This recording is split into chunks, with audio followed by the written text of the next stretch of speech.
Okay, അപ്പം political സോഷ്യലൈസേഷനും political കൾച്ചറും എന്ന് പറഞ്ഞാൽ അങ്ങോട്ടും ഇങ്ങോട്ടും ബന്ധപ്പെട്ട് കിടക്കുന്ന രണ്ട് വാക്കുകളാണ്. പൊളിറ്റിക്കൽ സോഷ്യലൈസേഷനിലൂടെയാണ് പൊളിറ്റിക്കൽ കൾച്ചർ ഉണ്ടായി വരിക. ഓക്കെ, നമ്മൾ പൊളിറ്റിക്കൽ കൾച്ചറിന്റെ കാര്യങ്ങളൊക്കെ പറഞ്ഞിരുന്നു, നമ്മൾ എവിടെ നിന്നാണ് നമുക്ക് ഈ ഓറിയന്റേഷൻ കിട്ടുന്നത് എന്ന് നമ്മൾ പറഞ്ഞിരുന്നു. അപ്പൊ നമ്മൾ പറഞ്ഞിരുന്നു നമ്മുടെ എന്താണ് ഈ പറയുന്ന ഈ പൊളിറ്റിക്കൽ സിസ്റ്റത്തിനെ കുറിച്ച് നമ്മൾ മനസ്സിലാക്കുന്നത് നമ്മളുടെ ഈ പറയുന്ന പിയർ ഗ്രൂപ്പുകളിൽ നിന്നാകാം, അല്ലെങ്കിൽ ഫാമിലിയിൽ നിന്നാകാം. ഓക്കെ, അപ്പം അങ്ങനെ അല്ലെങ്കിൽ സ്കൂൾസിൽ നിന്നാവാം, കോളേജസിൽ നിന്നാവാം, എവിടെ നിന്ന് വേണമെങ്കിലും. ഓക്കെ, അപ്പം അങ്ങനെ ഒരു കാര്യമൊക്കെ നമ്മൾ പറഞ്ഞു. അപ്പൊ അത് എന്ത് മുഖേനയാണ്? അതൊരു സോഷ്യലൈസേഷന്റെ ഭാഗമായിട്ടാണ്. അപ്പൊ പൊളിറ്റിക്കൽ സോഷ്യലൈസേഷനും പൊളിറ്റിക്കൽ കൾച്ചറും എന്ന് പറയുന്നത് രണ്ടും ചേർന്ന് നിൽക്കുന്ന ഒരു ടേംസ് ആണ്. ഓക്കെ, ഒരു കോയിന്റെ രണ്ട് സൈഡ്സ് ആണ് നമുക്ക് വേണമെങ്കിൽ പറയാം. Okay, political socialisation is the process through which people learn political values, beliefs, attitudes and behaviour. അപ്പൊ നമ്മൾ നേരത്തെ പറഞ്ഞ പോലെ ഇപ്പം ഈ ആറ്റിറ്റ്യൂഡ്സും ബിഹേവിയർ ഒക്കെയാണ് പൊളിറ്റിക്കൽ കൾച്ചർ എന്ന് പറയുന്നത്. ഓക്കെ, അപ്പം അത് എന്താണ്, അത് എങ്ങനെ പഠിക്കുന്നു, അതിന് ആ ഒരു പ്രോസസ്സിനെയാണ് നമ്മൾ പൊളിറ്റിക്കൽ സോഷ്യലൈസേഷൻ എന്ന് പറയുന്നത്. Okay, it explains how individuals become politically aware and develop ideas about government, authority, rights, duties and political participation. അപ്പൊ നമ്മൾ നേരത്തെ പറഞ്ഞ പോലെ എന്താണ് ഇൻഡിവിജ്വൽസ് എങ്ങനെ മനസ്സിലാക്കുന്നു, ഓക്കെ, എങ്ങനെ അല്ലെങ്കിൽ ഒരു അവയർനെസ് കിട്ടുന്നു, പൊളിറ്റിക്കൽ സിസ്റ്റം എങ്ങനെയാണ് വർക്ക് ചെയ്യുന്നത്, ഓക്കെ, നമ്മുടെ നാട്ടിൽ സ്റ്റേറ്റ് എങ്ങനെയാണ് വർക്ക് ചെയ്യുന്നത്, ഓക്കെ, അല്ലെങ്കിൽ ഒരു സിറ്റിസൺ എന്ന നിലയിൽ നമ്മുടെ റൈറ്റ്സ് എന്താണ്, ഓക്കെ, അല്ലെങ്കിൽ ഈ പറയുന്ന രീതിയിൽ ഇലക്ഷൻ വരുമ്പോൾ പ്രോപ്പറായി പോയി വോട്ട് ചെയ്യുക എന്ന് പറയുന്ന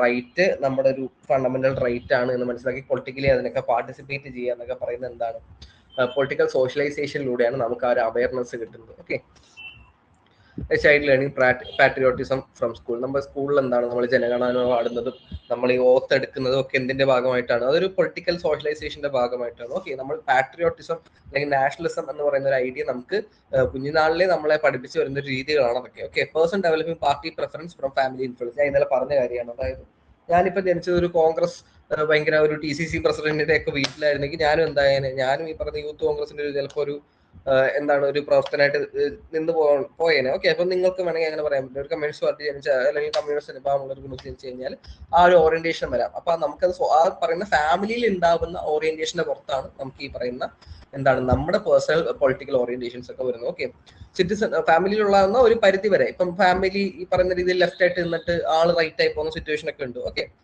citizens learning practical opinions through media. Okay, political opinions through media, അതാണ് തന്നെ മാസ് മീഡിയ, സോഷ്യൽ മീഡിയ. എന്താണ് നമുക്ക് എന്ത് ചെയ്യുന്നു, ഈ പൊളിറ്റിക്കൽ ഒപ്പീനിയൻസ് നമ്മളെ ഫോർമുലേറ്റ് ചെയ്യാൻ ഹെൽപ്പ് ചെയ്യുന്നത് ആരാണ്? Mass media, social media. ഞാൻ പലപ്പോഴായി പറഞ്ഞതാണ്, ഇന്ന് നമ്മുടെയൊക്കെ പേഴ്സണൽ ഒപ്പീനിയൻസ് വരെ ഫോർമുലേറ്റ് ചെയ്യുന്നത് സോഷ്യൽ മീഡിയ ആണ്. ഓക്കെ, അപ്പം ഇമ്പോർട്ടന്റ് തിങ്കേഴ്സ് ആരൊക്കെയാണെന്ന് നോക്കാം, ഈ പൊളിറ്റിക്കൽ സോഷ്യലൈസേഷന്റെ important thinkers. Okay, Herbert Hyman ആണ് first thinker, considered the founding scholar of political socialisation. അപ്പോൾ പൊളിറ്റിക്കൽ സോഷ്യലൈസേഷൻ എന്ന് പറഞ്ഞൊരു കാര്യത്തിനെ ഒരു സ്ട്രീമായി കണ്ട് അതിനെക്കുറിച്ച് വലിയ രീതിയിൽ പഠനം നടത്തിയ ഒരാളാണ് ആര്? Herbert hymen. Explain how people learn political attitudes and political behaviour from society. പുള്ളി എന്ത് എക്സ്പ്ലെയിൻ ചെയ്തു? ആൾക്കാർ എങ്ങനെയാണ് ഈ പൊളിറ്റിക്കൽ ആറ്റിറ്റ്യൂഡ് ഫോം ചെയ്തെടുക്കുന്നത്, അല്ലെങ്കിൽ അവരുടെ പൊളിറ്റിക്കൽ ബിഹേവിയർ ഫോം ചെയ്തെടുക്കുന്നത്. Emphasise the role of family, school, social environment. അപ്പൊ പുള്ളി എന്ത് ചെയ്തു? നമ്മുടെ സൊസൈറ്റിയുടെ എൻവയോൺമെന്റ്, ഇപ്പം ഞാൻ ജീവിക്കുന്ന റീജിയനിലെ എൻവയോൺമെന്റ്, ഇപ്പൊ കേരളത്തിലൊക്കെ പാർട്ടി ഗ്രാമങ്ങൾ എന്ന് പറയുന്ന ഒരു സംവിധാനമൊക്കെ ഉണ്ട്. കേരളത്തിൽ കണ്ണൂരൊക്കെ പോയി കഴിഞ്ഞാൽ പാർട്ടി ഗ്രാമങ്ങൾ എന്നൊക്കെ പറഞ്ഞ സംവിധാനമുണ്ട്. അവിടെ നിന്ന് പോയി കഴിഞ്ഞാൽ അതൊരു സോഷ്യൽ എൻവയോൺമെന്റ് ആണ് ആക്ച്വലി. ഓക്കെ, അതൊരു പൊളിറ്റിക്കൽ എൻവയോൺമെന്റ് ആണ് നമുക്ക് പറയാം. ആ പാർട്ടി ഗ്രാമങ്ങൾ ജനിച്ചു വീഴുന്ന ആൾക്കാർ, ഒട്ടുമിക്ക ആൾക്കാർ പാർട്ടിയായിട്ട് അഫിലിയേറ്റ് ചെയ്ത് പോകാനുള്ള ചാൻസ് കൂടുതലാണ്. എല്ലാവരും പോകുന്നില്ല ഞാൻ പറയുന്നത്, ചാൻസ് കൂടുതലാണ്. അത് കാരണം അവിടെ ഒരു പൊളിറ്റിക്കൽ എൻവയോൺമെന്റ് അങ്ങനെ ആയതുകൊണ്ടാണ്. ഓക്കെ, നമ്മൾ നേരത്തെ പറഞ്ഞ ഫാമിലിയുടെ, സ്കൂളിന്റെ റോൾ. So okay, role. Okay, important books ഏതൊക്കെയാണെന്ന് നോക്കാം. പൊളിറ്റിക്കൽ സോഷ്യലൈസേഷൻ തന്നെയാണ് പുള്ളി എഴുതിയ ഓക്കെ ഒരു ഇമ്പോർട്ടന്റ് ബുക്കിന്റെ പേര്. അടുത്താണ് ഗബ്രിയൽ ആൽമണ്ട് ആൻഡ് സിഡ്നി വെബർ. Connected political socialisation with political culture. Okay, അപ്പം എന്താണ് നമ്മൾ നേരത്തെ പൊളിറ്റിക്കൽ കൾച്ചർ, ഗബ്രിയൽ ആൽമണ്ടിന്റെ പൊളിറ്റിക്കൽ കൾച്ചർ അവർ പറഞ്ഞ കാര്യങ്ങളൊക്കെ നോക്കിയതാണ്. ഓക്കെ, അപ്പൊ എന്താണ് പൊളിറ്റിക്കൽ കൾച്ചർ, അല്ലെങ്കിൽ ഈ പറയുന്ന സിസ്റ്റത്തിൽ ഉണ്ടാവുന്ന ആ ഒരു ഓറിയന്റേഷനും ആറ്റിറ്റ്യൂഡും ഒക്കെ ഫോർമേറ്റ് ചെയ്യുന്നത് പൊളിറ്റിക്കൽ സോഷ്യലൈസേഷനിലൂടെയാണ് എന്ന രീതിയിൽ ഗബ്രിയൽ ആൽമണ്ട് കണക്ട് ചെയ്തിട്ടുണ്ട്. Studied how citizens develop attitudes towards democracy and participation. അത് കണക്ക് തന്നെ ആൾക്കാർക്ക് ഈ പറയുന്ന രീതിയിൽ പൊളിറ്റിക്കലി പാർട്ടിസിപ്പേറ്റ് ചെയ്യണോ? അത് വോട്ടിംഗ് ആവാം, പബ്ലിക് സ്പിയറിൽ നിങ്ങൾ ഇരുന്ന് ചർച്ച ചെയ്യുന്ന, ചായ കുടിക്കുമ്പോൾ ഇരുന്ന് ചർച്ച ചെയ്യുന്ന ചർച്ചകളാകാം, എന്തും ആകാം. ഓക്കെ, അപ്പൊ അങ്ങനെ പൊളിറ്റിക്കൽ പാർട്ടിസിപ്പേഷൻ സിറ്റിസൺസിന് ഉണ്ടാവുന്ന ആ ഒരു ആറ്റിറ്റ്യൂഡ് എങ്ങനെ ഡെവലപ്പ് ചെയ്തെടുക്കുന്നു എന്നൊക്കെ പഠിച്ചത് ഗബ്രിയൽ ആൽമണ്ടൊക്കെയാണ്. Explain different political cultures across country. അപ്പം പല പല രീതിയിലുള്ള പൊളിറ്റിക്കൽ കൾച്ചേഴ്സ് ഉണ്ട്. ഇപ്പൊ പാർട്ടിസിപ്പേറ്ററി പൊളിറ്റിക്കൽ കൾച്ചറിന്റെ കാര്യം നമ്മൾ പറഞ്ഞിരുന്നു, പരോക്കിയൽ പൊളിറ്റിക്കൽ കൾച്ചർ എന്ന് പറഞ്ഞത്. അതായത് പരോക്കിയൽ എന്ന് പറഞ്ഞു കഴിഞ്ഞാൽ സീറോ പൊളിറ്റിക്കൽ പാർട്ടിസിപ്പേഷൻ ആണ്. അതായത് അവിടെ വോട്ടിങ്ങും ഇല്ല, പരിപാടി ഇല്ല, ഒന്നുമില്ല, ആൾക്കാർ പൊളിറ്റിക്സിനെ കുറിച്ച് അവയറും ഇല്ല. ഓക്കെ, ഇപ്പൊ പാർട്ടിസിപ്പേറ്ററി എന്ന് പറഞ്ഞാൽ ഇപ്പം ഇന്ത്യക്ക് ഒരു തരം പാർട്ടിസിപ്പേറ്ററി പൊളിറ്റിക്കൽ കൾച്ചറാണ്. ഈ ഡെമോക്രസി അതിന്റെ പ്യൂറസ്റ്റ് ഫോമിൽ വർക്കാവുന്ന സ്ഥലങ്ങളെല്ലാം പാർട്ടിസിപ്പേറ്ററി പൊളിറ്റിക്കൽ കൾച്ചർ ആയിരിക്കും. നമ്മൾ ഗർഭിക ആൽമണ്ട് സിഡ്നി ഗർഭി എഴുതിയ പുസ്തകമാണ് സിവിക് കൾച്ചർ. ഞാൻ ഇപ്പൊ പറഞ്ഞാണ് parochial political culture, subject political culture, participant political culture. നമ്മൾ ഇന്നത്തെ ക്ലാസ്സിൽ ഡീറ്റെയിൽ ആയിട്ട് നോക്കിയതാണ്. പിന്നെ ഡേവിഡ് ഈസ്റ്റണും ജാക്ക് ഡെഗിസും. ഓക്കെ,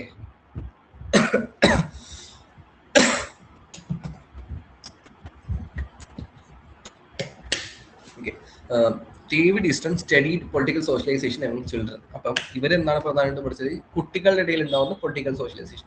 കുട്ടികളുടെ ഇടയിൽ ഉണ്ടാവുന്ന പൊളിറ്റിക്കൽ സോഷ്യലൈസേഷൻ പ്രധാനമായും വരുന്ന എവിടെ നിന്നായിരിക്കും? സ്കൂളുകളിൽ നിന്നും, ഫാമിലിയിൽ നിന്നും, അതേപോലെ തന്നെ പിയർ ഗ്രൂപ്പിൽ നിന്നും വരാം. ഓക്കെ, ഒരു ഏജ് കഴിഞ്ഞ കുട്ടികൾക്ക് പൊളിറ്റിക്കൽ സോഷ്യലൈസേഷൻ എന്തിൽ നിന്ന് വരാം? ഈ പറയുന്ന പിയർ ഗ്രൂപ്പുകളിൽ നിന്ന് വരാം. Okay, explain how political support develops from childhood. Okay, David Easton എന്ത് ചെയ്തു? ഈ പറയുന്ന പൊളിറ്റിക്കൽ സപ്പോർട്ട്, ഓക്കെ, ഈ പൊളിറ്റിക്കൽ പാർട്ടിസിപ്പേഷനെ കുറിച്ച്, അല്ലെങ്കിൽ ഒരു വ്യക്തി എന്ന നിലയിൽ നമുക്ക് ഉണ്ടാവേണ്ട റൈറ്റ്സിനെ കുറിച്ചുള്ള ഒരു ബോധ്യം, ഓക്കെ, ഇതൊക്കെ നമുക്ക് ചൈൽഡ്ഹുഡ് തൊട്ട് എങ്ങനെ ഡെവലപ്പായി വരുന്നു, അല്ലെങ്കിൽ ആരൊക്കെ ഈ ഓറിയന്റേഷനെ സഹായിക്കുന്നു എന്നതിനെ കുറിച്ചൊക്കെ ഒരു എക്സ്പ്ലനേഷൻ നൽകിയ ആളാണ് David Easton. Okay, introduce stages of political learning.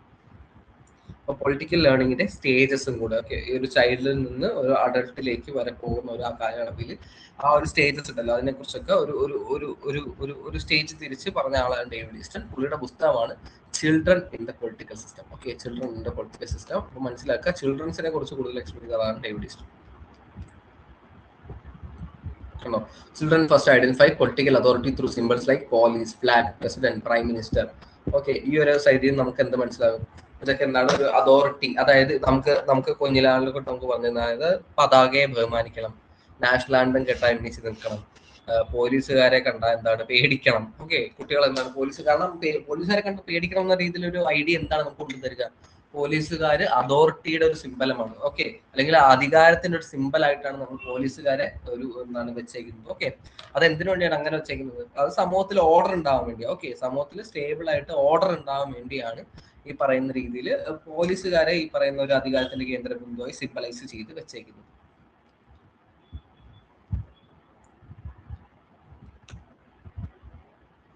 Talcott പാസൺ നമ്മൾ എന്തായാലും നോക്കിയതാണ്. Viewed socialisation through structural functionalism. Talcott പാസറിന്റെ ഒക്കെ സ്ട്രക്ചറൽ ഫംഗ്ഷനലിസം നോക്കിയതാണ്. Says socialisation helps maintain social order and system stability. Socialisation എന്ത് ചെയ്യുന്നു? ഈ പറയുന്ന സോഷ്യൽ ഓർഡർ നിലനിർത്താനും സിസ്റ്റം സ്റ്റേബിൾ ആയി കൊണ്ടുപോകാൻ. അതായത് എന്താണ് നമ്മൾ പറയുന്നത്? സോഷ്യലൈസേഷനിലൂടെയാണ് നമുക്ക് ഈ പൊളിറ്റിക്കൽ ഓറിയന്റേഷൻ കിട്ടുന്നത്. ഓക്കെ, നമ്മളുടെ റൈറ്റ്സ് എന്താണെന്ന് മനസ്സിലാക്കുന്നത് മാത്രമല്ല, ഈ പറയുന്ന സ്റ്റേറ്റിന്റെ ലോസിനനുസരിച്ച് ജീവിക്കുക എന്ന് പറയുന്നത് പൊളിറ്റിക്കൽ ഓറിയന്റേഷനിലൂടെ നമുക്ക് കിട്ടുന്നതാണ്. ഓക്കെ ഓക്കെ, അതായത് ഒരു പബ്ലിക് സ്പേസിൽ പോയി നിന്നിട്ട് അവിടെ തുപ്പാൻ പാടില്ല. ഓക്കെ, അല്ലെങ്കിൽ ഒരു പബ്ലിക് സ്പേസിൽ പോയിട്ട് നിങ്ങൾ ഈ പറയുന്ന രീതിയിൽ പെയിന്റ് എന്തെങ്കിലും മതിലൊക്കെ കുത്തി വരയ്ക്കാൻ പാടില്ലെന്നോ, അല്ലെങ്കിൽ നോ പാർക്കിംഗ് എന്തെങ്കിലും വെച്ച സ്ഥലത്ത് പാർക്ക് ചെയ്യാൻ പാടില്ലെന്നോ ഒക്കെ പറയുന്നത് നമുക്കൊരു പൊളിറ്റിക്കൽ ലീഗൽ സോഷ്യലൈസേഷന്റെ ഭാഗമായിട്ട് നമുക്ക് കിട്ടുന്നത്. ഓക്കെ, അപ്പം ഈ പറയുന്ന സോഷ്യലൈസേഷനിലൂടെയാണ്, ഓക്കെ, ഈ പറയുന്ന പൊളിറ്റിക്കൽ സോഷ്യലൈസേഷനിലൂടെയാണ് സമൂഹത്തിൽ സോഷ്യൽ ഓർഡറും സിസ്റ്റം സ്റ്റെബിലിറ്റി ഒക്കെ ഉണ്ടാവുക. ഓക്കെ, സോഷ്യൽ ഓർഡർ ഉണ്ടെങ്കിൽ മാത്രമേ, അതായത് സൊസൈറ്റിയിൽ ഓർഡർ ഉണ്ടെങ്കിൽ മാത്രമേ സിസ്റ്റം സ്റ്റേബിൾ ആയി പോവുകയുള്ളൂ. ഓക്കെ, നിയമങ്ങൾ പാലിച്ച് ജീവിക്കുക എന്നൊക്കെ പറയുന്നത് ഈ പറയുന്ന സോഷ്യലൈസേഷന്റെ ഭാഗമായിട്ട് നമുക്ക്. ഓക്കെ, കാരണം നമ്മൾ ഈ പറയുന്ന നിയമപുസ്തകങ്ങളൊന്നും പഠിക്കുന്ന ആൾക്കാരൊന്നും അല്ല, അല്ലേ? ഇപ്പം എന്താണ് ഈ LLB LLM ചെയ്യാത്ത ആൾക്കാർ എത്ര പേര് ഈ പറയുന്ന രീതിയിൽ BPNS ഒക്കെ കാര്യങ്ങളൊക്കെ എടുത്ത് വായിക്കാറുണ്ട്? നമ്മളാരും വായിക്കാറില്ല, ഞാനും വായിക്കാറില്ല, നിങ്ങളും വായിക്കാറില്ല. പക്ഷെ നമുക്ക് ചില കാര്യങ്ങളെ കുറിച്ചുള്ള ഒരു നിയമങ്ങളുടെ ബോധം നമുക്കുണ്ട്. ഓക്കെ, അതായത് ഇന്ന കാര്യങ്ങൾ ചെയ്യാൻ പാടില്ല, ഇന്ന കാര്യങ്ങൾ ചെയ്യാം, ഇത് ചെയ്തു കഴിഞ്ഞാൽ എന്താണ് ഫൈൻ നൽകേണ്ടി വരും, അല്ലെങ്കിൽ ചെയ്തു കഴിഞ്ഞാൽ കേസാവും എന്നൊക്കെ നമുക്കൊരു ധാരണയുണ്ട് ചില കാര്യങ്ങളെ കുറിച്ച്. അത് നമുക്ക് കിട്ടുന്നത് ഈ പറയുന്ന പൊളിറ്റിക്കൽ സോഷ്യലൈസേഷനിലൂടെയാണ്. Okay, important books: social system, structure and process in modern society. ഇത് രണ്ടും ടാൽക്കോട്ട് പാസൺ എഴുതിയ പുസ്തകങ്ങളാണ്. ഓക്കെ, പിന്നെ Lucian Pye. Link political socialisation with political development and modernisation. Okay, ഇത് നമുക്ക് പൊളിറ്റിക്കൽ ഡെവലപ്മെന്റ് മോഡേണൈസേഷൻ നമ്മൾ നോക്കും. അപ്പൊ ഞാൻ കുറച്ചും കൂടി ഡീറ്റെയിൽ ആയിട്ട് പറഞ്ഞു. Focus on developing countries and nation building. അപ്പൊ എന്താണ് ഡെവലപ്പിംഗ് കൺട്രീസിലെ പൊളിറ്റിക്കൽ സോഷ്യലൈസേഷൻ വെച്ചിട്ടാണ്. ഓക്കെ, ഈ പറയുന്ന ലൂസിയൻ ബേ കുറച്ചുകൂടെ പറഞ്ഞിരിക്കുന്നത്. പുള്ളിക്കാരൻ എഴുതിയ പുസ്തകങ്ങളാണ് aspects of political development, politics, personality, nationality. പുള്ളിയുടെ ലൂസിയൻ ബേയുടെ ഡെവലപ്മെന്റ് ആൻഡ് മോഡേണൈസേഷൻ നമുക്ക് എല്ലാം നോക്കാം. നമ്മുടെ അടുത്ത യൂണിറ്റിനകത്ത് നമ്മൾ നോക്കുന്നുണ്ട്, നമ്മുടെ അടുത്ത മോഡ്യൂൾ. ഓക്കെ, അപ്പൊ important concepts in political socialisation എന്തൊക്കെയാണ് നോക്കാം. Political culture, shared political beliefs, values, attitudes and symbols of a society. Okay, നമ്മൾ നേരത്തെ പൊളിറ്റിക്കൽ സോഷ്യലൈസേഷനിലൂടെ എന്ത് വരുന്നു, പൊളിറ്റിക്കൽ കൾച്ചർ രൂപാന്തരപ്പെടുന്നു. അതായത് എന്താണ്, നമുക്ക് പൊളിറ്റിക്കൽ കൾച്ചർ എന്ന് പറഞ്ഞാൽ ഒരു കമ്മ്യൂണിറ്റിക്ക് ഒരു കോമൺ ആയിട്ട് ഉണ്ടാവുന്ന ഒരു പൊളിറ്റിക്കൽ ഓറിയന്റേഷൻ അല്ലെങ്കിൽ ആറ്റിറ്റ്യൂഡ് ആണ് നമ്മൾ പൊളിറ്റിക്കൽ കൾച്ചർ എന്ന് പറയുന്നത്. അപ്പൊ അതിന്റെ ഭാഗമായിട്ട് വാല്യൂസ് ഉണ്ടാവാം, അല്ലെങ്കിൽ ഒരു സിംബൽ ഉണ്ടാവാം. ഓക്കെ, അതായത് എന്താണ്, നമുക്കിപ്പം സ്വാഭാവികമായിട്ട് നമ്മളൊരു ജനാധിപത്യ രാജ്യത്ത് ജീവിക്കുമ്പോൾ നമുക്ക് ഉണ്ടാവുന്ന ഒരു പൊളിറ്റിക്കൽ കൾച്ചറാണ് എന്താണ്, നമ്മൾ ഈ ഡെമോക്രസിയെ റെസ്പെക്ട് ചെയ്യും, ജനാധിപത്യത്തിന് നമ്മൾ റെസ്പെക്ട് ചെയ്യുന്നു, നാഷണലിസത്തിന് ഒരു പരിധി വരെയുള്ള നാഷണലിസത്തിന് കേട്ടോ. നാഷണലിസം എന്ന് പറഞ്ഞാൽ ഒരു വലിയ വിഷമാണ്. നാഷണലിസം ഒരു പരിധിക്ക് കഴിയുമ്പോഴാണ് അത് എക്സ്ട്രീമിസമായി മാറുന്നത്. ഓക്കെ, പിന്നെ ട്രസ്റ്റ് ഇൻ ഇൻസ്റ്റിറ്റ്യൂഷൻ, നമ്മുടെ പൊളിറ്റിക്കൽ ഇൻസ്റ്റിറ്റ്യൂഷൻസിന്, അത് കോടതിയാകാം, പാർലമെന്റ് ആകാം, ഓക്കെ, എന്തും ആകാം. ഓക്കെ, ലീഗൽ പൊളിറ്റിക്കൽ ഇൻസ്റ്റിറ്റ്യൂഷൻസിന് ഒരു ട്രസ്റ്റ് കീപ്പപ്പ് ചെയ്യുക. ഓക്കെ, നമ്മൾ പരോക്കിയൽ സബ്ജക്ട് പാർട്ടിസിപ്പന്റ് പൊളിറ്റിക്കൽ കൾച്ചറിനെ കുറിച്ച് നമ്മൾ ഇന്നലെ പറഞ്ഞതാണ്. ഓക്കെ, ഇന്നലത്തെ ക്ലാസ്സൊക്കെ താല്പര്യത്തിലുള്ള ക്ലാസ്സൊക്കെ.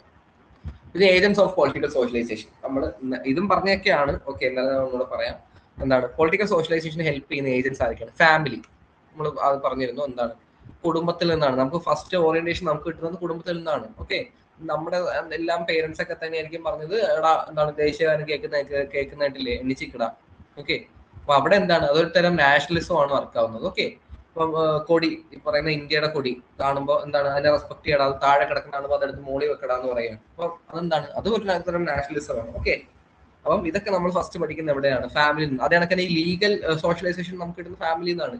ഇന്ന കാര്യങ്ങൾ ചെയ്യരുത്, ഓക്കെ, ഇന്ന കാര്യങ്ങൾ ചെയ്യരുത്, റോഡ് മുറിച്ച് കിടക്കുമ്പോൾ സീബ്ര ക്രോസിൽ കൂടെ മുറിച്ച് കിടക്കണം.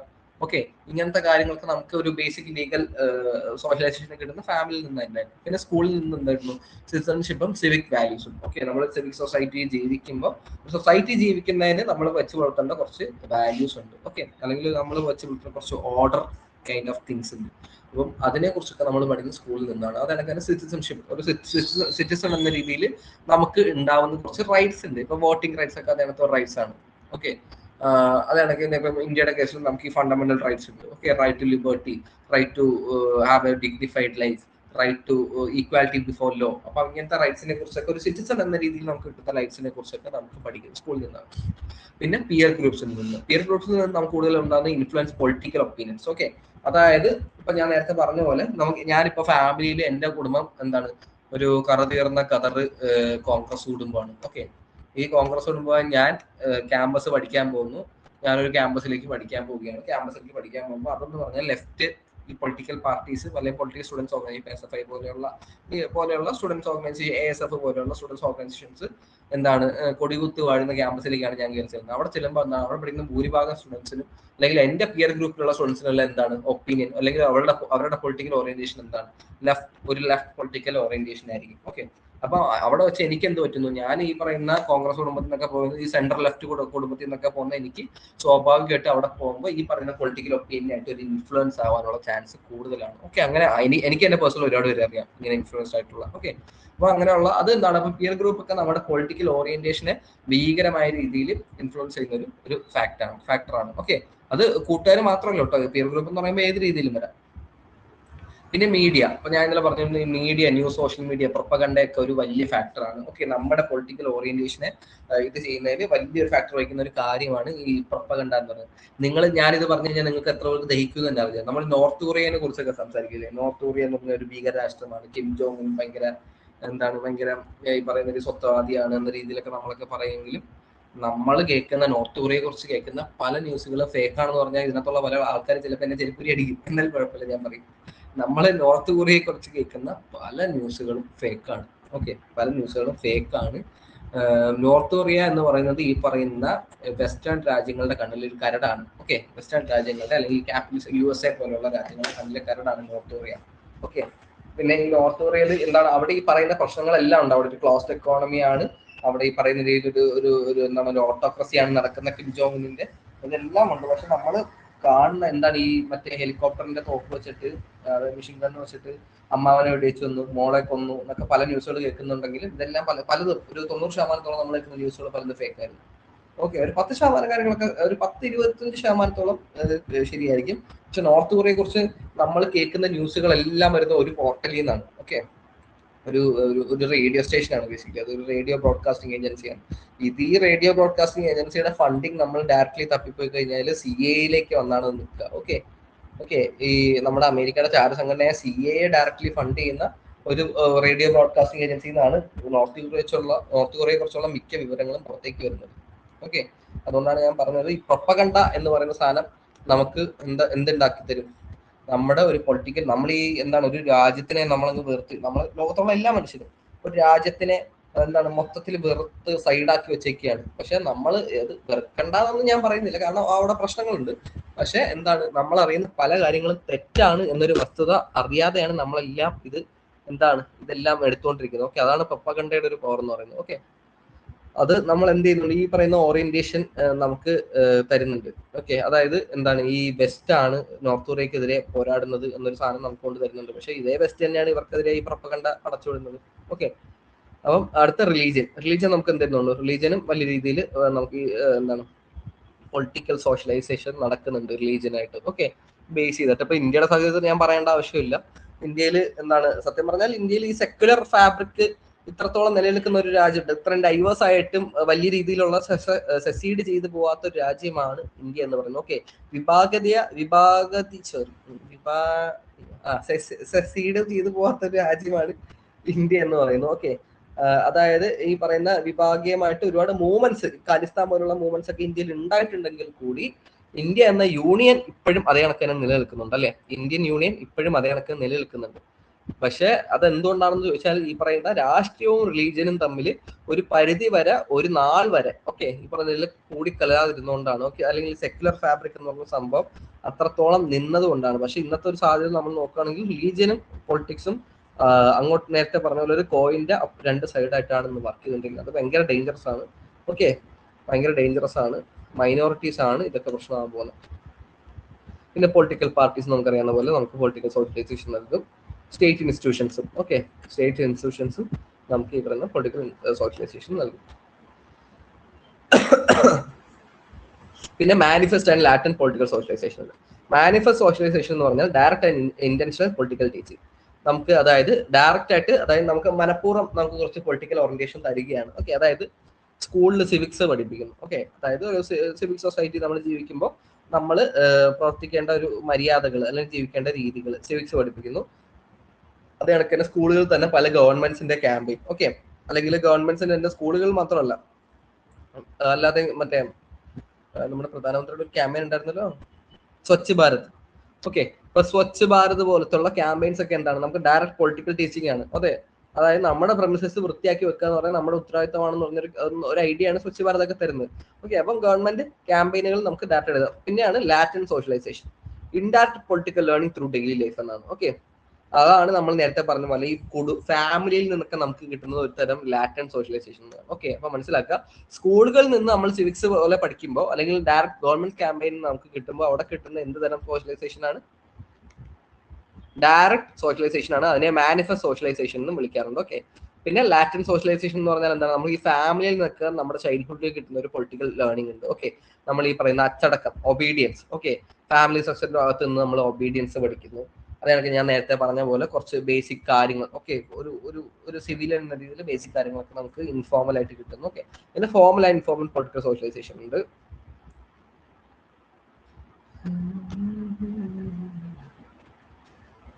Formal through official institutions like schools and governments. Formal എന്താണ്, ഈ ഒഫീഷ്യൽ ഇൻസ്റ്റിറ്റ്യൂഷൻസിൽ നിന്ന് കിട്ടുന്നത്. ഓക്കെ, അതായത് സ്കൂളുകളിൽ നിന്ന് അല്ലെങ്കിൽ കോളേജുകളിൽ നിന്ന് അല്ലെങ്കിൽ ഈ പറയുന്ന ഗവൺമെന്റ് ക്യാമ്പയിനുകളിലൂടെ, ഗവൺമെന്റ് ഇൻസ്റ്റിറ്റ്യൂഷനിലൂടെ നമുക്ക് കിട്ടുന്ന പൊളിറ്റിക്കൽ സോഷ്യലൈസേഷൻ ആണ് ഫോർമൽ. ഇൻഫോർമൽ എന്ന് പറഞ്ഞാൽ എന്താണ്, സ്വാഭാവികമായിട്ട് സുഹൃത്തുക്കൾ, ഫാമിലിയിൽ നിന്നുണ്ടാകുന്ന, നമ്മൾ ഈ പറയുന്ന സോഷ്യൽ മീഡിയയിൽ നമുക്ക് കിട്ടുന്ന, അല്ലെങ്കിൽ നമ്മുടെ ഒരു റിലീജിയസ് കമ്മ്യൂണിറ്റിയിൽ നിന്ന്, അല്ലെങ്കിൽ നമ്മുടെ ഒരു പ്രത്യേക കമ്മ്യൂണിറ്റിയിൽ നമുക്ക് കിട്ടുന്ന, അല്ലെങ്കിൽ നമുക്ക് ഡയറക്ട്ലി സോഷ്യൽ എക്സ്പീരിയൻസ് ഉണ്ടാകും. അതായത് നമ്മൾ സൊസൈറ്റിയിൽ ഇറങ്ങിയപ്പോൾ നമുക്ക് ഉണ്ടാവുന്ന കുറച്ച് എക്സ്പീരിയൻസ് ഉണ്ടാവാം. ഓക്കെ, അപ്പം ആ എക്സ്പീരിയൻസ് നമുക്ക് കിട്ടുന്നതാണ് ഇൻഫോർമൽ പൊളിറ്റിക്കൽ സോഷ്യലൈസേഷൻ. പിന്നെ പ്രൈമറി ഉണ്ട്, സെക്കൻഡറി ഉണ്ട്. പ്രൈമറി എന്താണ്, നമുക്ക് ചൈൽഡ്ഹുഡിൽ ഉണ്ടാവുന്ന, ഫാമിലിയിൽ നിന്ന് ഉണ്ടാവുന്ന. സെക്കൻഡറി നമ്മളിപ്പോ പറഞ്ഞ പോലെ, ഞാൻ പറയുന്നത് ക്ലിയർ ആവുന്നുണ്ട്? ഇവിടെ നല്ല മഴയാണ്. മഴയെന്ന് ക്ലിയർ ആവുന്നുണ്ടെന്ന് തോന്നുന്നു. ഓക്കെ, സെക്കൻഡറി എന്ന് പറഞ്ഞാല് എന്താണ്, ഈ വർക്ക് പ്ലേസിൽ മീഡിയ, ബാക്കി നമ്മൾ നേരത്തെ പറഞ്ഞ പോലെ സോഷ്യൽ മീഡിയ എല്ലാം വഴി കിട്ടുന്ന സോഷ്യലൈസേഷൻ. ഓക്കെ, പൊളിറ്റിക്കൽ റിക്രൂട്ട്മെന്റ് എന്ന് പറഞ്ഞാൽ process by which individuals are brought into political process. അപ്പൊ നമ്മൾ ഇന്നലെയൊക്കെ പറഞ്ഞിരുന്നു, നമ്മൾ ഈ പൊളിറ്റിക്കൽ കൾച്ചറിൽ കുറച്ച് ആൾക്കാർ എന്ത് ചെയ്യുന്നുണ്ട്, ഈ ഡയറക്റ്റ് ആയിട്ട് പൊളിറ്റിക്കൽ റോളിലേക്ക് ഇറങ്ങുന്നുണ്ട്. ഓക്കെ, കുറച്ച് ആൾക്കാർ ഈ പറയുന്ന പൊളിറ്റിക്കൽ റോളിലേക്ക് ഇറങ്ങുന്നുണ്ട്. അതാണ് പൊളിറ്റിക്കൽ റിക്രൂട്ട്മെന്റ് എന്ന് പറയുന്നത്. അതായത് ഈ പൊളിറ്റിക്കൽ സോഷ്യലൈസേഷൻ കിട്ടുന്നതിന്റെ ഭാഗമായിട്ട് ചില ആൾക്കാർ ഈ രാഷ്ട്രീയം, സജീവ രാഷ്ട്രീയത്തിലേക്ക് ഇറങ്ങാറുണ്ട്. ഓക്കെ, ബിക്കമിങ് പാർട്ടി വർക്കേഴ്സ്, അതേ കണക്ക് തന്നെ join bureaucracy or leadership. Okay, ഈ പറയുന്ന ലീഗൽ പൊളിറ്റിക്കൽ ഇൻസ്റ്റിറ്റ്യൂഷൻസിൽ വർക്ക് ചെയ്യുന്നത് എന്താണ്, ഡയറക്ട്ലി പൊളിറ്റിക്കൽ കോഴ്സിലേക്ക് പാർട്ടിസിപ്പേറ്റ് ചെയ്യുന്നത്. പിന്നെയാണ് റീസോഷ്യലൈസേഷൻ. റീസോഷ്യലൈസേഷൻ എന്ന് പറഞ്ഞാൽ when political beliefs change significantly due to major events, example revolution, war, regime change. Okay, അതായത് ഈ പറയുന്ന രീതിയിൽ എന്താണ്, നമുക്ക് ഓൾറെഡി ഉണ്ടാകുന്ന കുറച്ച് ഓറിയന്റേഷൻസ് ഉണ്ട്. ഓക്കെ, ഓൾറെഡി ഉണ്ടാകുന്ന ഓറിയന്റേഷൻസ് ഉണ്ട്. പക്ഷെ ഭയങ്കര ഡ്രാസ്റ്റിക് ആയ ഒരു സംഭവം കാരണം നമുക്ക് ഉണ്ടായ ഓറിയന്റേഷൻസ് ഫുള്ള് മാറിപ്പോവുകയും ഒരു പുതിയ ഓറിയന്റേഷൻ ജനിക്കുകയും ചെയ്യുമ്പോഴാണ് നമ്മൾ റീസോഷ്യലൈസേഷൻ എന്ന് പറയുന്നത്. ഒരു എക്സാമ്പിൾ എന്നോട് വാറ് പറഞ്ഞിരിക്കുന്നത്, നമുക്കിപ്പോ വേണമെങ്കിൽ ഗാസയിലെ സാഹചര്യം വെച്ച് തന്നെ വേണമെങ്കിൽ പറയാം. ഓക്കെ, ഗാസയിലെ സാഹചര്യം വെച്ച് തന്നെ പറയാം. അവിടുത്തെ കുട്ടികളൊക്കെ ഇന്ന് എന്താണ്, റെവല്യൂഷണറീസ് ആണ്. ഓക്കെ, അല്ലെങ്കിൽ ഈ റെബൽസ് ആണെന്നൊക്കെ നമുക്ക് പറയാം. ഓക്കെ, റെബൽസ് ആണ്, അത്രയ്ക്ക് ആക്രമണകാരികളായിട്ട് അവിടുത്തെ, അതായത് തിരിച്ചടി എന്ന രീതി, കാരണം അവരുടെ നാട് ഫുള്ള് നശിച്ചു. അപ്പം അവിടുത്തെ ഒരു ശതമാനം ആൾക്കാർ ഇന്നെന്താണ്, ഈ ഹമാസിനെയൊക്കെ സപ്പോർട്ട് ചെയ്ത് ഹമാസിനെയൊക്കെ ബാക്ക് ചെയ്താണ്. കാരണം അവരുടെ നാടും വീടും കുടുംബങ്ങളും എല്ലാം നശിക്കുന്ന സാഹചര്യമാണ്. അപ്പൊ അവർക്ക് അന്ന് വരെ ഉണ്ടായിരുന്ന, ഇപ്പം പിന്നെ അവർ ഇസ്ലാം മതത്തിൽ ഫോളോ ചെയ്തിരുന്ന ഒരു രാജ്യമാണ്. ഓക്കെ, ഇസ്ലാം മതത്തിൽ ഫോളോ ചെയ്ത രാജ്യങ്ങൾ ആകുമ്പോൾ, ഒരു മതസ്ഥലത്തിലാകുമ്പോൾ അവർക്ക് ഉണ്ടാവുന്ന ഒരു പൊളിറ്റിക്കൽ ഓറിയന്റേഷൻ എന്ന് പറയുന്നത് കുറച്ചും കൂടെ പീസ്ഫുൾ ആയ ഒരു ഓറിയന്റേഷൻ ആയിരിക്കും. ഓക്കെ, പീസ്ഫുൾ ആയ ഓറിയന്റേഷൻ എന്ന് അവിടുത്തെ പല കുടുംബങ്ങൾക്കും ഉണ്ടായിരുന്നു. പക്ഷെ അതൊക്കെ ഇന്ന് മാറിപ്പോയിരിക്കുന്നത്. എന്തുകൊണ്ട്? വാറ് കാരണം. ഓക്കെ, വാറ് കാരണം ഈ റെജീം ചേഞ്ച് ആക്കുക. ഓക്കെ, പെട്ടെന്ന് ഒരു നാൾ വരെ ഭരിച്ചിരുന്ന റെജീം പെട്ടെന്ന് ചേഞ്ച് ആകുമ്പോൾ ഉണ്ടാകുന്ന പൊളിറ്റിക്കൽ സോഷ്യലൈസേഷൻ ഉണ്ട്. ഓക്കെ, ഇപ്പം അഫ്ഗാനിസ്ഥാനിലൊക്കെ അങ്ങനെ ഉണ്ടായിരുന്നു. ഇപ്പം കുറെ കാലം USSR ഭരിച്ചു, അത് കഴിഞ്ഞ് US വന്ന് അധിനിവേശം നടത്തി, USSR അധിനിവേശം നടത്തി, അത് കഴിഞ്ഞ് ഇപ്പൊ താലിബാൻ വരുന്നു. അപ്പൊ അഫ്ഗാനിസ്ഥാൻ എന്നൊക്കെ പറഞ്ഞാൽ ഈ പൊളിറ്റിക്കൽ കൾച്ചർ മാറിക്കൊണ്ടേയിരിക്കുന്ന സ്ഥലമാണ് അഫ്ഗാനിസ്ഥാൻ എന്ന് പറയുന്നത്. ഓക്കെ, ഇനി കുറെ കാലം മാറത്തില്ല, താലിബാൻ തന്നെ ആയിരിക്കും അവിടെ ഭരിക്കുന്നത്. പക്ഷെ ഈ ഒരു പീരീഡ് വരെ എന്താണ്, ഈ ഒരു 10 കൊല്ലം കൂടുമ്പോൾ ഈ പറയുന്ന രീതിയിൽ പൊളിറ്റിക്കൽ സോഷ്യലൈസേഷനും പൊളിറ്റിക്കൽ കൾച്ചറും മാറിക്കൊണ്ടിരുന്ന സ്ഥലമായിരുന്നു. ഓക്കെ, അപ്പം അതിനെയാണ് നമ്മൾ റീസോഷ്യലൈസേഷൻ എന്ന് പറയുന്നത്. അപ്പൊ ഇതാണ് പൊളിറ്റിക്കൽ സോഷ്യലൈസേഷൻ. ആ മോഡ്യൂളും അത്രേ ഉള്ളൂ. നമുക്ക് ഈ മാസം തന്നെ എന്റെ പോർഷൻസ് തീരും, മോഡ്യൂൾ 5. ഓക്കെ, പൊളിറ്റിക്കൽ കൾച്ചറും പൊളിറ്റിക്കൽ സോഷ്യലൈസേഷനും ആയിരുന്നു.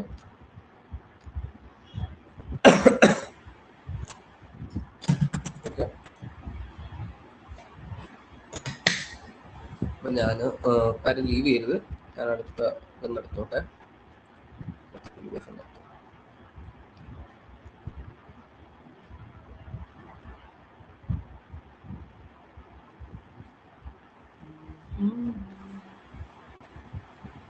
ഓക്കെ, ഇത് കാണുന്നുണ്ടല്ലോ. അപ്പം ഇത് ഇനി മോഡ്യൂൾ 6ഉം മോഡ്യൂൾ 2ഉം കൂടെ ഉണ്ട് കേട്ടോ. നമുക്ക് മോഡ്യൂൾ 6ഉം മോഡ്യൂൾ 2ഉം കൂടെ ഉണ്ട്, എന്നാലേ നമുക്ക് ഈ മോഡൽ പൊളിറ്റിക്കൽ അനാലിസിസ് കഴിയും. ഓക്കെ, ഞാൻ വിചാരിച്ചു എന്തായാലും ഇത്രയായല്ലോ, അപ്പം ഈ ബാക്കിയുള്ള ചെറിയ പോർഷൻസ് ആണ്, അപ്പൊ അതും കൂടെ തിരിച്ചിട്ട് ക്വസ്റ്റ്യൻ മൊത്തത്തിൽ ഡിസ്കസ് ചെയ്യാൻ നിങ്ങൾക്ക് ഒരു ഐഡിയ ഇട്ട് ഞാൻ ഒരു മൂന്ന് ക്വസ്റ്റ്യൻ വെച്ച് 2 ക്ലാസ് ആയിട്ട് ഡിസ്കസ് ചെയ്യാം. ഓക്കെ, 3 മോഡ്യൂളുണ്ട്. അപ്പൊ അതായിരിക്കും കുറച്ചും നല്ലതെന്ന് എനിക്ക് തോന്നി. അപ്പം നിങ്ങൾക്ക് നോക്കിയിട്ട് വരാം. എല്ലാം കുറച്ചേ ഉള്ളൂ, കുറച്ചായിട്ടാണ് എല്ലാ മോഡ്യൂളും ഉള്ളത്. ഓക്കെ, ഒരുപാട് ഭീകരമായ ഡീറ്റെയിലിംഗ് ഒന്നുമില്ല, നിങ്ങൾക്ക് അത്രയും ഡീറ്റെയിലിംഗ് ആയിട്ട് പോകേണ്ട കാര്യമില്ല. പിന്നെ ക്വസ്റ്റ്യൻ ഡിസ്കസ് ചെയ്യുമ്പോൾ ഇതിനകത്ത് പറയാത്ത കാര്യങ്ങൾ നമ്മൾ ക്വസ്റ്റ്യൻ ഡിസ്കസ് ചെയ്യുമ്പോൾ പറഞ്ഞു. ഓക്കെ, ചിലപ്പോൾ 2 3 ക്ലാസ് ക്വസ്റ്റ്യൻ ഡിസ്കസ് ചെയ്യാൻ.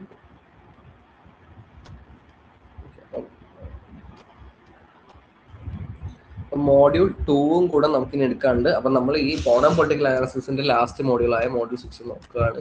മോഡ്യൂൾ 2ഉം കൂടെ ഉണ്ട്, മൊത്തം 6 മോഡ്യൂളാണ് കേട്ടോ. അപ്പൊ political development, political modernisation and political decay, ഇങ്ങനെ ഒരു 3 ടോപ്പിക്കാണ് ഇതിനകത്തുള്ളത്. സിമ്പിൾ ആണ്. ഓക്കെ, സിമ്പിൾ ആണ്. നമ്മൾ ഇത്രയും നേരം പറഞ്ഞിരുന്ന കാര്യങ്ങളൊക്കെ തന്നെയാണ്. ഇതെല്ലാം അങ്ങോട്ടും ഇങ്ങോട്ടും എന്താണ് ഇന്റർ റിലേറ്റഡ് ആയിട്ട് നിൽക്കുന്ന ടോപ്പിക്സ് ആണ്. Okay,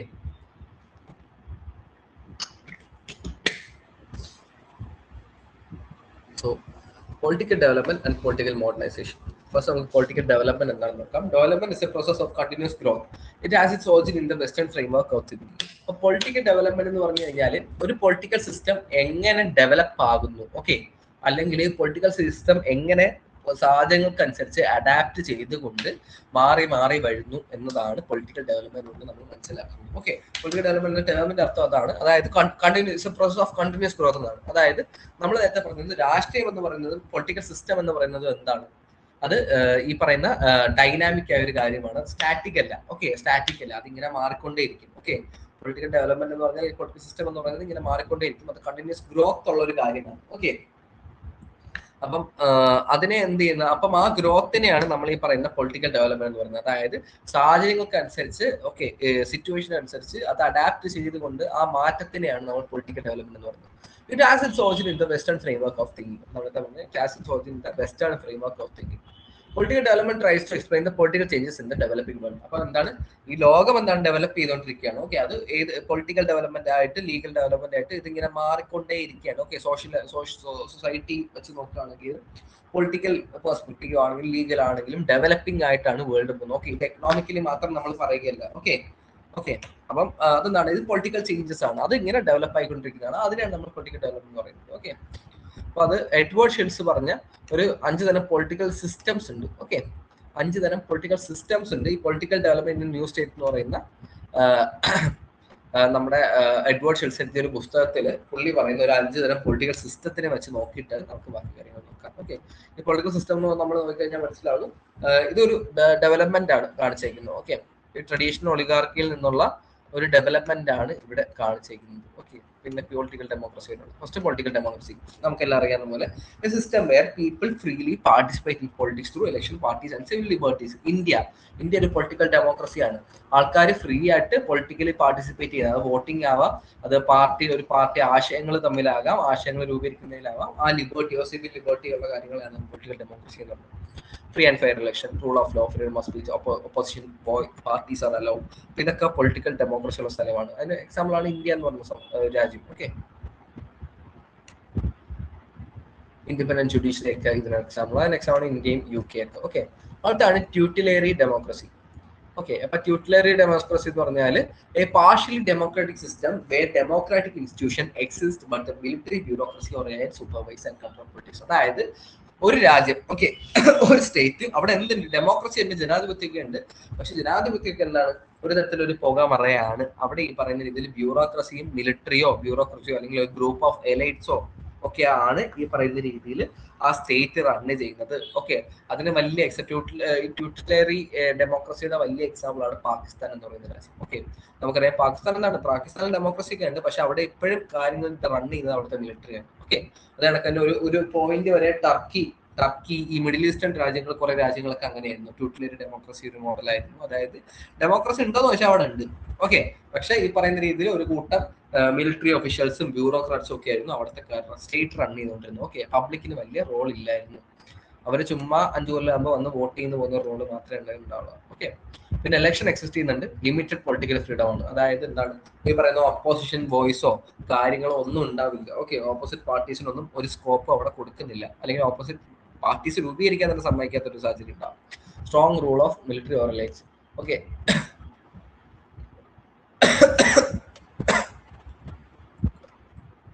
some post-colonial Asian and African states. Earlier Pakistan under military. ഞാൻ പറഞ്ഞ പോലെ എന്താണ്, പാകിസ്ഥാൻ മിലിറ്ററി ഇൻഫ്ലുവൻസിലാവും. ഇന്നാണെങ്കിലും ഇപ്പം ഡെമോക്രസി ആണെങ്കിലും പാകിസ്ഥാനിലെ മിലിറ്ററിക്ക് വലിയ രീതിയിലുള്ള പ്രാധാന്യം ഉണ്ട് ആ രാജ്യത്ത്. ഓക്കെ, പാകിസ്ഥാനിലെ മിലിറ്ററിക്ക് ഈ പറയുന്ന രീതിയിൽ വലിയ രീതിയിൽ പവർ ഹോൾഡിംഗ് ആണ്. ഓക്കെ, പിന്നെയാണ് modernising oligarchy. A small elite group controls political power but tries to modernise society and economy. Okay, modernising oligarchy എന്ന് പറഞ്ഞാൽ ഒളിഗാർക്കിയാണ്. ഓക്കെ, അതായത് എന്താണ്, ഗ്രൂപ്പ് ഓഫ് എലൈറ്റ്സ് അല്ലെങ്കിൽ ഗ്രൂപ്പ് ഓഫ് ബ്യൂറോക്രാറ്റ്സ് ആണ് സ്റ്റേറ്റ് റൺ ചെയ്യുന്നത്. പക്ഷെ എന്ത് ചെയ്യുന്നുണ്ട് അവിടെ, ഈ പറയുന്ന രീതിയിൽ ഈ എലൈറ്റ്സ് എന്ത് ചെയ്യുന്നുണ്ട്, ഈ എലൈറ്റ്സ് സ്റ്റേറ്റിനെ മോഡേണൈസ് ചെയ്യുന്നുണ്ട്. ഓക്കെ, സ്റ്റേറ്റിനെ മോഡേണൈസ് ചെയ്യുന്നുണ്ട്, അല്ലെങ്കിൽ സ്റ്റേറ്റിന് വേണ്ട ഡെവലപ്മെന്റ്സ് കൊണ്ടുവരുന്നുണ്ട്. ഓക്കെ, അതിനെയാണ് എന്താണ് മോഡേണൈസിങ് ഒളിഗാർക്കി എന്ന് പറയുന്നത്. അതായത് rule by elites economic modernisation. അതായത് എക്കണോമിക് ഡെവലപ്മെന്റ് ഭീകരമായിട്ടുണ്ടാവും, കാരണം ഒരു കൂട്ടം എലൈറ്റ്സ് ആണ് ഡീൽ ചെയ്യുന്നത്. Okay, weak public participation. പക്ഷേ പബ്ലിക്കിന് എത്രത്തോളം പാർട്ടിസിപ്പേഷൻ ഉണ്ടെന്ന് വെച്ചാൽ കുറവാണ്. ഫോക്കസ് ഓൺ ഡെവലപ്മെന്റിലാണ് ഫോക്കസ്. ഇതിന്റെ പ്രൈമറി എക്സാമ്പിൾ ആണ് നമുക്കറിയാൻ പോകുന്ന ഗൾഫ് രാജ്യങ്ങൾ തന്നെയാണ് ഇതിന്റെ primary example. Okay, UAE. Okay, UAE ഒക്കെയാണ് ഈ മോഡേണൈസിംഗ് ഒളിഗാർക്കിയുടെ പ്രൈമറി എക്സാമ്പിൾ. കാരണം ഇന്നും ഈ പറയുന്ന രാജവംശങ്ങൾ, മിഡിൽ ഈസ്റ്റേൺ റെജിംസ്, ഓക്കെ, ഈ പറയുന്ന മൊണാർക്കികളൊക്കെ തന്നെയാണ് ഗൾഫ് രാജ്യങ്ങളൊക്കെ ഭരിക്കുന്നത്. ഓക്കെ, പിന്നെ ലാറ്റിൻ അമേരിക്കൻ രാജ്യങ്ങളുടെ കാര്യവും പറയുന്നുണ്ട്. ഓക്കെ,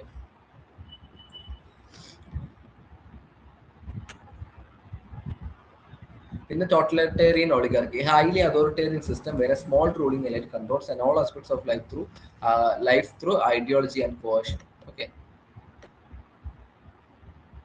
അപ്പം അതെന്താണ് നമ്മൾ നേരത്തെ പറഞ്ഞ പോലെ മൊത്തത്തിൽ ഈ പറയുന്ന ഇതിൽ ഒരു അതോറിറ്റേറിയൻ സിസ്റ്റം, ഒരു സിസ്റ്റമാണ്.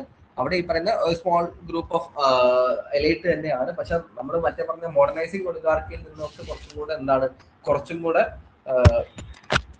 ടൈറ്റർ ഫ്രെയിംവർക്കിലാണ് ടോട്ടലേറിയൻ ഒളിഗാർക്കി വർക്ക് ചെയ്യുന്നത്. ഓക്കെ, ടോട്ടലേറിയൻ ഒളിഗാർക്കിയുടെ വേറെ പ്രത്യേകത പറഞ്ഞാൽ അവിടെ എന്താണ് ഈ ഐഡിയോളജിക്കലായിരിക്കും കുറച്ചും കൂടെ കാര്യങ്ങൾ. അതുകൊണ്ടാണ് ഈ കമ്മ്യൂണിസ്റ്റ് ആശയധാരകൾ വന്നിട്ടുള്ള ചില രാജ്യങ്ങളെ നമുക്ക് വേണമെങ്കിൽ ടോട്ടലിറ്റേറിയൻ ഒളിഗാർക്കി എന്ന് പറയാം. പക്ഷെ ഞാൻ നേരത്തെ പറഞ്ഞ പോലെ എന്താണ് നമുക്കിതിനെ മൊത്തത്തിൽ ടോട്ടലിറ്റേറിയൻ പെർസ്പെക്റ്റീവിൽ അടിച്ചൊതുക്കാൻ പറ്റില്ല. നമ്മൾ നേരത്തെ ഈ പറയുന്ന നേരത്തെ പറഞ്ഞ ഈ മോഡേണൈസിംഗ് ഒളിഗാർക്കി ഉണ്ടല്ലോ, ഈ മോഡേണൈസിംഗ് ഒളിഗാർക്കി പോലെയൊക്കെ തന്നെയാണ് നമുക്ക് പറയാൻ കഴിയും. കാരണം നമ്മൾ സ്റ്റേറ്റുകൾ നോക്കിയിട്ട് സ്റ്റേറ്റ് ഇപ്പൊ ചൈന ആണെങ്കിലും സോവിയറ്റ് യൂണിയൻ ഒക്കെ ആണെങ്കിലും ഡെവലപ്മെന്റ് കാര്യമായി നടന്ന സ്ഥലങ്ങളാണ്. ഓക്കെ, ഡെവലപ്മെന്റ് കാര്യമായി നടന്നിട്ടുണ്ട്. പക്ഷെ അവിടെ എന്തുണ്ട് ഈ പറയുന്ന രീതിയിൽ ഐഡിയോളജിക്കൽ കോഷൻ നടന്നിട്ടുണ്ട്. ഓക്കെ, ഒരു പർട്ടിക്കുലർ ഐഡിയോളജിയുടെ പുറത്ത് വേറൊന്നും ഡെവലപ്പ് ചെയ്യാൻ പറ്റില്ല, അല്ലെങ്കിൽ ഈ പറയുന്ന ഓപ്പോസിഷൻ പാർട്ടിക്ക് ഒരു സ്കോപ്പ് ഇല്ലായിരുന്നു. ഓക്കെ, അതുകൊണ്ടാണ് നമ്മൾ ഇതിന് ടോട്ടലിറ്റേറിയൻ ഒളിഗാർക്കിയുടെ പെർസ്പെക്റ്റീവ് കൊണ്ട് ഇടുന്നത്. പക്ഷെ അവിടെ എന്തുണ്ടായിരുന്നു, ഡെവലപ്മെന്റ് കാര്യങ്ങളൊക്കെ ഉണ്ടായിരുന്നു. ഓക്കെ, വൺ പാർട്ടി റൂൾ ആയിരിക്കും, നോ പൊളിറ്റിക്കൽ ഓപ്പോസിഷൻ ആയിരിക്കും, സ്ട്രോങ് പ്രൊപ്പഗൻഡ ആയിരിക്കും, state control over media and society. ഈ മീഡിയയ്ക്കും സൊസൈറ്റിക്കും തമ്മിലുള്ള എന്തുണ്ട്, സ്റ്റേറ്റ് ആണ് ഫുള്ള് കൺട്രോൾ ചെയ്യുന്നത്. ഓക്കെ, നോർത്ത് കൊറിയ അങ്ങനെയാണ്, അതാണ് തന്നെ സ്റ്റാലിനിസ്റ്റ് സോവിയറ്റ് യൂണിയനെയാണ് പറയുന്നത്. ഓക്കെ, സോവിയറ്റ് യൂണിയനെ മൊത്തത്തിൽ പറയുന്നില്ല, അതാണ് ഞാൻ പറഞ്ഞത്. സോവിയറ്റ് യൂണിയൻ നമുക്ക് മൊത്തത്തിൽ പറയാൻ പറ്റില്ല. കാരണം സോവിയറ്റ് യൂണിയനിൽ ഇന്ന് നമ്മൾ ലോകത്തിൽ ഫോളോ ചെയ്യുന്ന പല കാര്യങ്ങളും സോവിയറ്റ് യൂണിയൻ സ്റ്റാർട്ട് ചെയ്യുന്ന കാര്യങ്ങൾ. കമ്മ്യൂണിറ്റി കിച്ചൺ എന്ന് പറയുന്ന ഒരു ആശയം, ഓക്കെ, കമ്മ്യൂണിറ്റി കിച്ചൺ എന്ന് പറയുന്ന ആശയം എന്ന് പറഞ്ഞാൽ സോവിയറ്റ് യൂണിയൻ സ്റ്റാർട്ട് ചെയ്തതാണ്. ഓക്കെ, അതേ കണക്ക് തന്നെ സ്ത്രീകൾക്ക് ഒരുപാട് അവകാശങ്ങൾ, ഓക്കെ, സ്ത്രീകൾക്ക് ഒരുപാട് അവകാശങ്ങൾ കൊണ്ടുവന്ന ഒരു രാജ്യമാണ് സോവിയറ്റ് യൂണിയൻ. അന്നത്തെ കാലത്ത് ഈ പറയുന്ന ഈ പറയുന്ന 90s-ലൊക്കെ, ഈ 90s-100s-ലൊക്കെ എന്ന് പറഞ്ഞാൽ സ്ത്രീകൾ അടിച്ചമർത്തിക്കപ്പെട്ടുകൊണ്ടിരുന്ന ഒരു വിഭാഗമാണ്. ആ സമയത്തൊക്കെ ഒരുപാട് സ്ത്രീകൾക്ക് ഒരുപാട് റൈറ്റ്സും കാര്യങ്ങളും, ഇക്വാലിറ്റി, സ്ത്രീകൾ ഈക്വൽ ആണ് എന്നൊരു ഐഡിയ കൊണ്ടുവന്ന സ്ഥലമാണ് സോവിയറ്റ് യൂണിയൻ എന്ന് പറയുന്നത്. ഓക്കെ, അപ്പം അതുകൊണ്ടാണ് സ്റ്റാലിന്റെ പീരീഡ് ആയിരുന്നു പിന്നെയും കുറച്ചുകൂടി ടൈറ്റർ ഫ്രെയിംവർക്ക്. പിന്നീട് അങ്ങോട്ടും ഇങ്ങോട്ടും ഗോർബച്ചേവ് ഒക്കെ വരുന്ന തൊട്ട്, ഗോർബച്ചേവ് അല്ല, നികിത ക്രൂഷ്ചേവിന്റെ കാലം തൊട്ട് കുറച്ചും കൂടി ഇവർ യൂസ് ചെയ്യുന്നുണ്ട്. ഓക്കെ, സോവിയറ്റ് യൂണിയനിലെ ഈ പറയുന്ന framework. Traditional oligarchy, a political system based on traditional authority like kings, landlords, tribes or leagues. അപ്പൊ ഇതാണ് ഏറ്റവും തീരെ ഡെവലപ്പ് ആവാത്ത ഒരു പൊളിറ്റിക്കൽ സിസ്റ്റം എന്ന് പറയുന്നത് ട്രഡീഷണൽ ഒളിഗാർക്കിയാണ്. അപ്പൊ നമുക്കെല്ലാം അറിയുന്ന പോലെ ഈ രാജഭരണം അല്ലെങ്കിൽ ഒരു പെർട്ടിക്കുലർ ട്രൈബാണ് കാര്യങ്ങളെല്ലാം നോക്കുന്നത് എന്നൊക്കെ പറഞ്ഞു കഴിഞ്ഞാൽ ഉത്തരം ട്രഡീഷണൽ ഒളിഗാർക്കിയാണ്. ഓക്കെ, അവിടെ തീരെ പൊളിറ്റിക്കൽ പാർട്ടിസിപ്പേഷൻ ഉണ്ടാവില്ല. അതിന്റെ എക്സാമ്പിൾ ആണ് ട്രൈബൽ മൊണാർക്കീസ്, ഫ്യൂഡൽ കിങ്ഡംസ് ഒക്കെ പറയുന്നത്. ഇന്ത്യയിൽ ഉണ്ട് കേട്ടോ. ഇന്ത്യയിൽ ഈ പറയുന്നത് ഈ ഫ്യൂഡൽ പരിപാടിയൊക്കെ ഇന്ത്യയിൽ ഇന്ന് നടപ്പുണ്ട്. നിങ്ങൾ കേരളത്തിൽ ഉണ്ടാവില്ല. തമിഴ്നാട് തൊട്ട് അങ്ങോട്ടുള്ള പല സംസ്ഥാനങ്ങളിലും ഫ്യൂഡൽ പരിപാടികൾ. ഓക്കെ, അതായത് ഒരുപാട് ലാൻഡ് അക്വയർ ചെയ്ത് വെച്ചേക്കുന്ന ഒരു മാടമ്പി അല്ലെങ്കിൽ ഈ പറയുന്ന ഒരു ഫ്യൂഡൽ ലോഡ്, അവരുടെ താഴെ കുറെ ടെനൻസും പരിപാടിയൊക്കെ ഇന്നും ഇന്ത്യയിൽ നടക്കുന്ന കേട്ടോ. നമ്മുടെ ഫ്യൂഡലിസം ഒന്നും ഇല്ല എന്ന് ആരും വിചാരിക്കേണ്ട. ഇന്നും ഇന്ത്യയിൽ നടക്കുന്ന ഒരുപാട് കാര്യങ്ങളാണ് ഫ്യൂഡലിസം ഒക്കെ. പിന്നെ ഈ ട്രൈബൽ മൊണാർക്കീസ് ആണെങ്കിൽ ഇന്ത്യയിലുണ്ട്. ഇപ്പം നാഗാലാൻഡിലൊക്കെ നമ്മൾ നോക്കി കഴിഞ്ഞാൽ ട്രൈബൽസ്, അരുണാചലും നാഗാലാൻഡിലും ഒക്കെ ഈ പറയുന്ന ട്രൈബൽ ഗ്രൂപ്പുകൾക്ക് എന്തുണ്ട്, അവർക്കൊരു ഓട്ടോണമി ഉണ്ട് ആ ഗ്രൂപ്പിന്റെ മുകളിൽ. ഓക്കെ, അവരുടെ ട്രൈബൽ ചീഫ്റ്റൻ ഉണ്ടാവും, അതൊരു ട്രൈബൽ ചീഫ് ഉണ്ടാവും, അവർക്ക് ഈ പറയുന്ന ഓട്ടോണമി ഉണ്ടാവും. അവിടെ ഈ പറയുന്ന പ്രശ്നമുണ്ട്, ലോ പൊളിറ്റിക്കൽ പാർട്ടിസിപ്പേഷൻ ആണ്.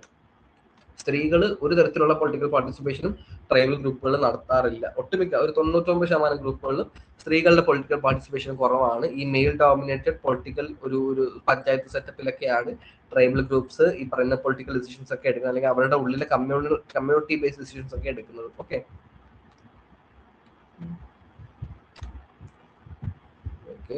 അടുത്തതാണ് പൊളിറ്റിക്കൽ ഡെവലപ്മെന്റിൽ ഉണ്ടാവുന്ന ഒരു 6 ക്രൈസിസിനെ കുറിച്ച് ലൂസിയൻ പൈ പറഞ്ഞിട്ടുണ്ട്. ഓക്കെ, ലൂസിയൻ പൈനെ കുറിച്ച് നമ്മൾ കഴിഞ്ഞ ക്ലാസ്സിലൊക്കെ നോക്കിയിരുന്നു. ലൂസിയൻ പൈ പൊളിറ്റിക്കൽ ഡെവലപ്മെന്റ് എന്ന് പറയുന്ന ഒരു ആസ്പെക്റ്റിൽ ഒരുപാട് എഴുത്തുകളൊക്കെ നടത്തിയിട്ടുള്ള ഒരു പുള്ളിക്കാരനാണ് ലൂസിയൻ പൈ. അപ്പൊ പുള്ളിക്കാരൻ ഫോർമുലേറ്റ് ചെയ്ത ഒരു ഐഡിയ ആണ് പൊളിറ്റിക്കൽ ഡെവലപ്മെന്റ് ഫേസ് ചെയ്യുന്ന 6. ഓക്കെ, അതായത് ഒരു പൊളിറ്റിക്കൽ സിസ്റ്റം ഡെവലപ്പ് ചെയ്യുന്നതിൽ വെച്ച് ഓക്കെ നമ്മൾ പറഞ്ഞത് പൊളിറ്റിക്കൽ ഡെവലപ്മെന്റ് എന്ന് പറഞ്ഞാൽ എന്താണ്, ഒരു അഡാപ്റ്റേഷൻ ആണ്. ഓക്കെ, സാഹചര്യങ്ങൾക്ക് അനുസരിച്ച് നമ്മുടെ പൊളിറ്റിക്കൽ എക്കോണമി ആയാലും പൊളിറ്റിക്കൽ സൊസൈറ്റിയുടെ സ്വഭാവത്തിനനുസരിച്ചും ഈ എന്താണ് പൊളിറ്റിക്കൽ സിസ്റ്റത്തിന് വരുന്ന ആ ഒരു ഡെവലപ്മെന്റാണ് നമ്മൾ പൊളിറ്റിക്കൽ ഡെവലപ്മെന്റ് എന്ന് പറയുന്നത്. ഓക്കെ, ഒരു അഡാപ്റ്റേഷൻ ആണ്. അപ്പൊ ഈ അഡാപ്റ്റേഷന് പ്രതികൂലമായി ബാധിക്കുന്ന കുറച്ച് കാര്യങ്ങളുണ്ട്. ഓക്കെ, അതാണ് ഈ 6 ക്രൈസിസ് എന്ന് വെച്ച് നമ്മൾ ലൂസിയൻ പൈ പറഞ്ഞേക്കുന്നത്. അപ്പൊ അതാണ് identity crisis, participation crisis, legitimate crisis, unification crisis, penetration crisis, distribution crisis. Okay, അത് എന്താണെന്ന് നോക്കാം.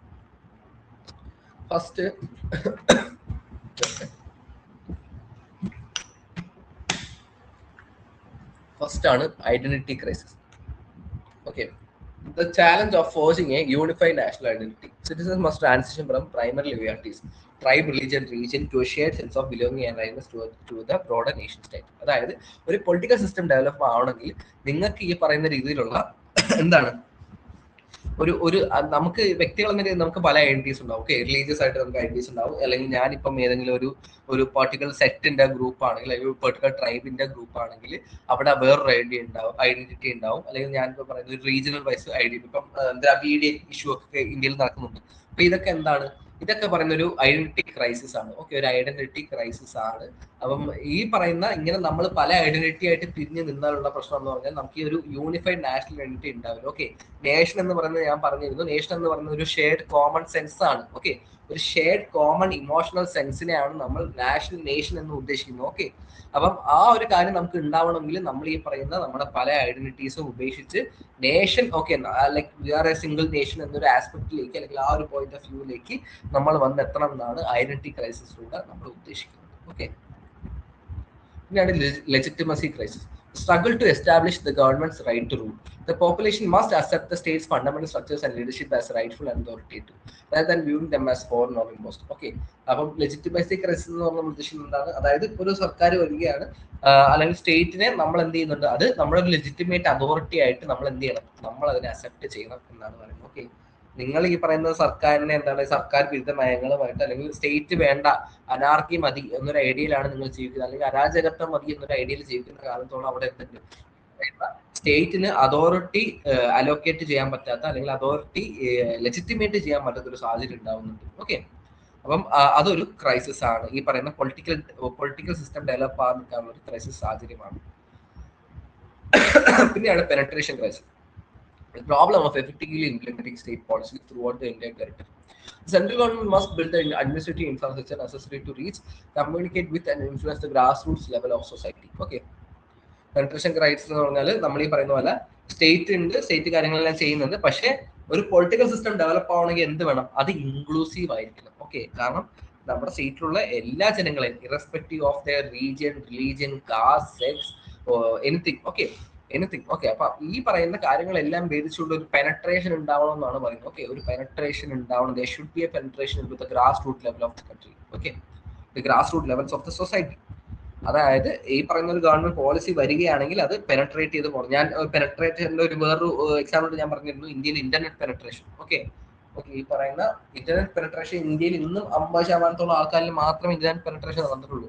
അപ്പൊ അതൊക്കെ ഒരു ക്രൈസിസ് ആണ്. ഈ പറയുന്ന പൊളിറ്റിക്കൽ സിസ്റ്റം ഡെവലപ്പ് ആവുന്നതിനെ സ്റ്റാഗ്നേറ്റ് ചെയ്യുന്ന ഒരു ക്രൈസിസ് ആണ് ഈ പറയുന്ന പെനട്രേഷൻ ക്രൈസിസ് എന്ന് പറയുന്നത്. അത് ഏത് രീതിയിലാവാം, അത് ആ പെനട്രേഷൻ ക്രൈസിസ് ഇല്ലാതാക്കേണ്ട സ്റ്റേറ്റിന്റെ ഉത്തരവാദിത്തമാണ്. ഓക്കെ, സ്റ്റേറ്റിന്റെ ഉത്തരവാദിത്തമാണ് ഗ്രാസ് റൂട്ട് ലെവലിലേക്ക് എല്ലാ കാര്യങ്ങളും എത്തുന്നുണ്ട്, അത് ഇൻഫർമേഷൻ ആയാലും പോളിസീസ് ആയാലും എന്താണെങ്കിലും. ഓക്കെ, പിന്നെയാണ് പാർട്ടിസിപ്പേഷൻ ക്രൈസിസ്.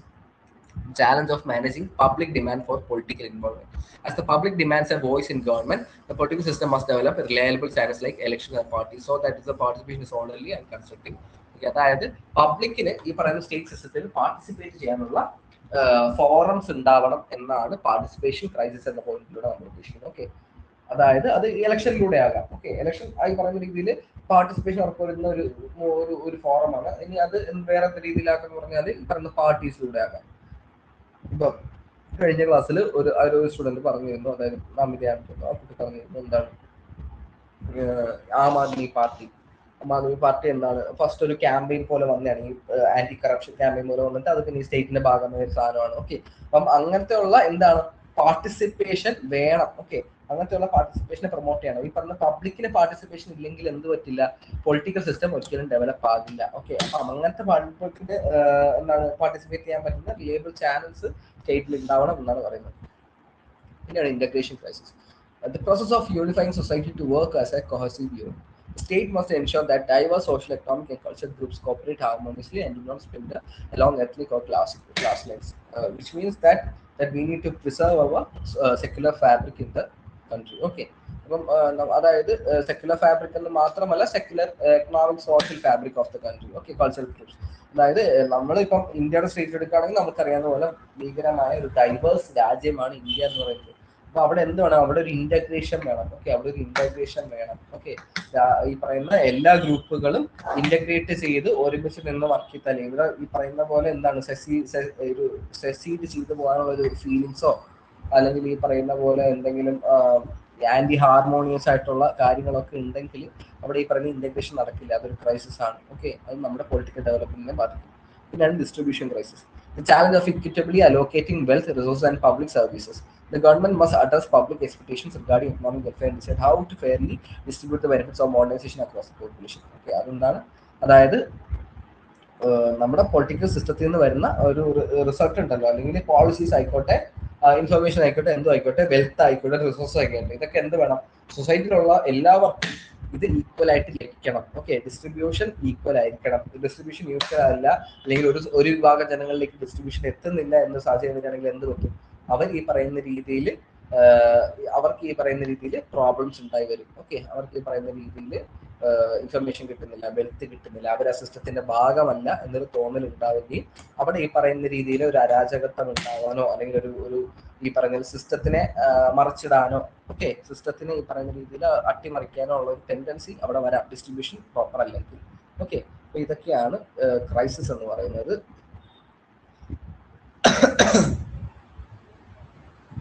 പിന്നെയാണ് കെനത്ത് ഓർഗാൻസിയുടെ view on political development. Okay, in this book, Stages of Political Development, is of the view that in order to study developing society, treatment of economic development was the most essential. അപ്പോൾ പുള്ളി പറയുന്നത് political development ഉണ്ടാവണം. Okay, അതായത് political system develop ചെയ്യണമെങ്കിൽ നമ്മൾ economic സിസ്റ്റത്തിനെ വേണം ഏറ്റവും കൂടുതൽ പരിപോഷിപ്പിക്കാൻ. ഓക്കെ, ഏറ്റവും കൂടുതൽ അപ്പീസ് ചെയ്യേണ്ടത് എക്കണോമിക് സിസ്റ്റത്തിനെയാണ് എന്നാണ് കെനത്ത് ഓർഗാൻസ്കി പറയുന്നത്.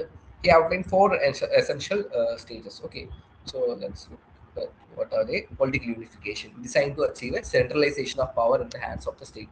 പുള്ളിക്കാരൻ പറഞ്ഞിട്ടാണ് ഒരു പൊളിറ്റിക്കൽ യൂണിഫിക്കേഷൻ വേണം, അല്ലെങ്കിൽ ഒരു സെൻട്രൽ അതോറിറ്റി വേണം. ഇപ്പം ഇന്ത്യയിലൊക്കെ നമ്മൾ നോക്കുകയാണെങ്കിൽ ഫെഡറൽ സിസ്റ്റം എന്താണ്, ഒരു തരത്തിലൊരു സെൻട്രലൈസേഷൻ കൂടെയാണ്. ഓക്കെ, അതായത് സെൻട്രൽ ഗവൺമെന്റിന് ഇന്ന പവറുകൾ വെട്ടിത്തിരിച്ച് കൊടുത്തിട്ടുണ്ട്. ഓക്കെ, സ്റ്റേറ്റ് ഗവൺമെന്റ് ഒക്കെ ചെയ്യാമെങ്കിലും അത് കണക്കന്നെ ഇപ്പൊ സെൻട്രലും സ്റ്റേറ്റും തമ്മിൽ ഒരു കോൺഫ്ലിക്ട് ഒക്കെ ഉണ്ടാകുന്നത് സെൻട്രൽ ഗവൺമെന്റ് ആണ് അവിടെ അതോറിറ്റി കൂടുതൽ. ഓക്കെ, അപ്പം എന്താണ് പൊളിറ്റിക്കൽ യൂണിഫിക്കേഷൻ വേണം. ഓക്കെ, സെൻട്രലൈസേഷൻ പവർ വേണം സ്റ്റേറ്റിന്, എന്തിട്ടാണ് ഒരു സെൻട്രലൈസേഷൻ ഓഫ് പവർ വേണം.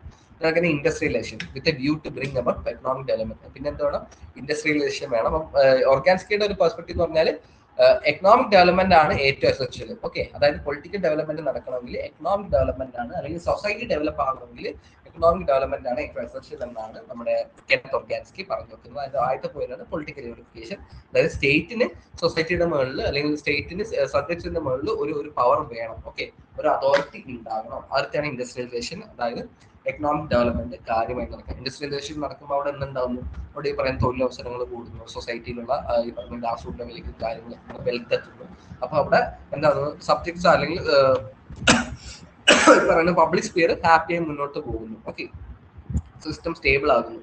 Okay, അടുത്ത national welfare, where the results of the political and economic power gain by the states are available to the masses. Okay, അടുത്ത നാഷണൽ വെൽഫെയർ. നമ്മൾ നേരത്തെ പറഞ്ഞ പോലെ ഒരു സ്റ്റേറ്റില് എന്താണ്, സ്റ്റേറ്റിന്റെ ഉത്തരവാദിത്തമാണ് മാസസിനെ ഹാപ്പിയായി കൊണ്ടുപോകുക എന്ന് പറയുന്ന സ്റ്റേറ്റിന്റെ ഉത്തരവാദിത്തമാണ്. അപ്പൊ വെൽഫെയർ, ക്ഷേമം എന്ന് പറയുന്നത് എല്ലാവരിലേക്കും with irrespective of their any identities should reach the grass root level. Should reach the grass root level. അതാണ് നാഷണൽ വെൽഫെയർ കൊണ്ട് ഉദ്ദേശിക്കുന്നത്. Okay, in abundance, where people begin to achieve high standard material affluence. Okay, അതിന് abundance എന്താണ് നമ്മൾ ഉദ്ദേശിക്കുന്നത്, സ്കാർസിറ്റിയുടെ opposite വേർഡാണ് abundance പറയുന്നത്. അതായത് എല്ലാവർക്കും മെറ്റീരിയൽ അഫ്ലുവൻസിനെ കുറിച്ചാണ് പറയുന്നത്. ഓക്കെ, മെറ്റീരിയൽ പെർസ്പെക്റ്റീവ് നമ്മൾ നോക്കുമ്പോൾ എല്ലാവർക്കും എല്ലാം തികഞ്ഞു നിൽക്കുന്ന ഒരു സമൂഹം. ഓക്കെ, ആരും ഒന്നിനും പുറകെ അല്ലാത്ത, അത് എഡ്യൂക്കേഷൻ ആവാം, വെൽത്ത് ആവാം. മെറ്റീരിയൽ എന്ന് പറയുമ്പോൾ കൂടുതലും ഈ പറയുന്ന വെൽത്ത് ഓറിയന്റഡ് സാധനങ്ങളാണ്. ഓക്കെ, ഒരു എന്താണ് നമ്മുടെ ഇപ്പം സമൂഹത്തിൽ നമ്മൾ ഈ പറയുന്ന നല്ല സ്റ്റാറ്റസിലാണ് അല്ലെങ്കിൽ നല്ല ക്ലാസ്സിലാണ് നമ്മൾ ഐഡന്റിഫൈ ചെയ്യുന്ന കുറച്ച് മെറ്റീരിയൽ അഫ്ലുവൻസസ് ഉണ്ട്. ഇപ്പൊ കാർ, ഓക്കെ, അല്ലെങ്കിൽ നല്ലൊരു ടൂ വീലർ ഒക്കെ പറയുന്നത് നമ്മുടെ സമൂഹത്തിലെ സ്റ്റാറ്റസ് കാണിക്കുന്ന കുറെ കാര്യങ്ങളാണ്. ഓക്കെ, അപ്പം അങ്ങനെ ഒരു കാര്യത്തിൽ സമൂഹം അബണ്ടൻസ് ആയിട്ട് കൊണ്ടുപോകും. അത് എക്കണോമിക് ഡെവലപ്മെന്റിലൂടെ ആ അബണ്ടൻസ് കൊണ്ട് എത്തിക്കാൻ പറ്റും. അങ്ങനെ അബണ്ടൻസ് എത്തുമ്പോൾ സൊസൈറ്റി ഹാപ്പി ആയി മുന്നോട്ട് പോകുന്നു, അവർ സാറ്റിസ്ഫൈഡ് ആകുന്നു, സിസ്റ്റം സ്റ്റേബിൾ ആയി പോകുന്നു. സ്റ്റേബിൾ ആയി പോകുമ്പോൾ അതിന്റെ ഭാഗമായിട്ട് പൊളിറ്റിക്കൽ ഡെവലപ്മെന്റ് സാവധാനം നടക്കുന്നു. ഓക്കെ, അപ്പം ഇതിനെ കുറിച്ചാണ് ഓർഗാൻസി പറഞ്ഞത്. ഓർഗാൻസിയുടെ ബേസിക് ആയിട്ട് എന്ന് പറഞ്ഞാൽ ഒന്നുമില്ല, എക്കണോമിക് ഡെവലപ്മെന്റ് ആണ്. Okay, social other legal factors ഒക്കെ ഡിഫറെന്റ്, എക്കണോമിക് ഡെവലപ്മെന്റ് ആണ് എസെൻഷ്യൽ പൊളിറ്റിക്കൽ ഡെവലപ്മെന്റ്. അപ്പം പുള്ളി പറഞ്ഞതിലുള്ള ഇമ്പോർട്ടന്റ് ബുക്സ് ആൻഡ് ഓതേഴ്സ് ആണ് ഈ പൊളിറ്റിക്കൽ ഡെവലപ്മെന്റുമായിട്ട് ബന്ധപ്പെട്ട്. ലൂസിയൻ പൈയുടെ 2 ബുക്കുണ്ട്, Paul Baran, Samuel P Huntington. അപ്പോൾ സാമുവൽ പി ഹണ്ടിങ്ടന്റെ പൊളിറ്റിക്കൽ ഡെവലപ്മെന്റ് ഉണ്ട്, പൊളിറ്റിക്കൽ ഡി കെ ഉണ്ട്. പൊളിറ്റിക്കൽ ഡെവലപ്മെന്റ് നമുക്ക് ലാസ്റ്റ് നോക്കാം. ഓക്കെ, പൊളിറ്റിക്കൽ ഡി കെയും കൂടെ വെച്ച് സാമുവൽ പി ഹണ്ടിങ്ടന്റെ നോക്കാം. അതിനുവേണ്ടി ഞാൻ മാറ്റി വെച്ചിരിക്കുകയാണ്. ഓക്കെ, അപ്പോൾ പുള്ളിയുടെ പൊളിറ്റിക്കൽ ഡെവലപ്മെന്റ് നമ്മൾ നോക്കുന്നതാണ്. പിന്നെ അസംബ്ലീസിന്റെ പൊളിറ്റിക്കൽ മാൻ, ഇതൊക്കെ ഇമ്പോർട്ടന്റ് ബുക്സ് ആണ് കേട്ടോ. പൊളിറ്റിക്കൽ മാൻ ഒക്കെ ഇമ്പോർട്ടന്റ് ബുക്കാണ്. W.P. റോസ്റ്റോയുടെ നമ്മൾ മോഡേണൈസേഷൻ. പിന്നെ ഓർഗാൻസ്കിയുടെ stages of political development, David ആപ്റ്റന്റെ ഇൻട്രൊഡക്ഷൻ ടു പൊളിറ്റിക്കൽ അനാലിസിസ്. അപ്പൊ അങ്ങനെ കുറച്ച് ആൾക്കാർ ഉണ്ട്. ഓക്കെ, അപ്പം ഇതൊക്കെ ഒന്ന് നോക്കി വെച്ചേക്കുക ബുക്കുകളൊക്കെ കേട്ടോ. അപ്പം പിന്നെ മോഡേണൈസേഷൻ ആണ്. മോഡേണൈസേഷൻ ഞാൻ ഇന്ന് എടുക്കുന്നില്ല, ഇതിനകത്ത് കുറച്ച് ബുക്കുണ്ട്. Samir Amin, implosion of capitalism, age Frank development of development. അപ്പോൾ ഈ ബുക്കുകളൊക്കെ നിങ്ങൾ നോക്കി വെക്കുക. ഞാൻ പറഞ്ഞല്ലോ ബുക്കുകളൊക്കെ വളരെ ഇമ്പോർട്ടൻ്റ് ആണ്. അപ്പോൾ അതൊക്കെ നോക്കി വെച്ചേക്കുക.